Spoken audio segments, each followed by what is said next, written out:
L'effervescence fut mémorable car les Charlots étaient présents à Courcelles pour une ultime apparition.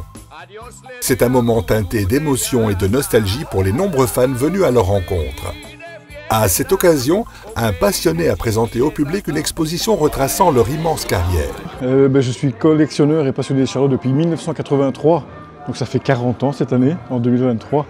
Et de fil en aiguille, donc j'ai collectionné plein de choses en brocante au début. Et après, grâce à Internet, j'ai pu trouver des belles pièces. Et au début des années 2000, je suis rentré en contact avec les Charlots, Jean-Guy, Jean, etc., dont j'ai eu quelques pièces par eux. Une expo riche et attrayante, rassemblant des milliers d'objets, affiches, photos, films et pièces uniques. Le tout étant parsemé d'une bonne dose d'anecdotes amusantes de la part des Charlots. Alors, ce qui était rigolo, c'est une petite anecdote, je ne ressemble pas du tout à Gérard Rinaldi, on est d'accord.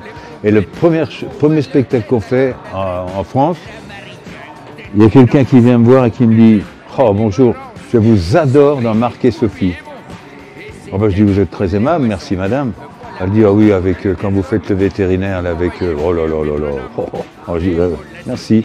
Mais l'actualité des Charlots, c'est la sortie d'un dernier album intitulé Y a pas d'âge, où la bonne humeur légendaire du groupe s'est concrétisée une dernière fois en studio. Oui, oui, on a toujours beaucoup de plaisir à être en studio ensemble et à chercher des idées et rigoler.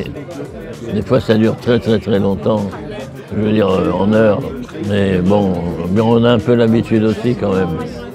Depuis des décennies, que ce soit en musique, en CD, sur scène, au cinéma, en livre ou en bande dessinée, les Charlots sont rentrés irrémédiablement dans la mémoire collective du public. Ça fait chaud au cœur de voir plein de gens qui vous disent « vous avez bercé mon enfance », etc., etc.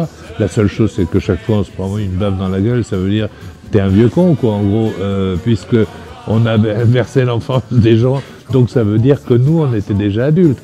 Bon, mais là, je ne sais pas ce que c'est. Alors donc, je crois qu'être un Charlot, c'est surtout, enfin, en tous les cas dans la tête, avoir le même âge qu'à l'époque.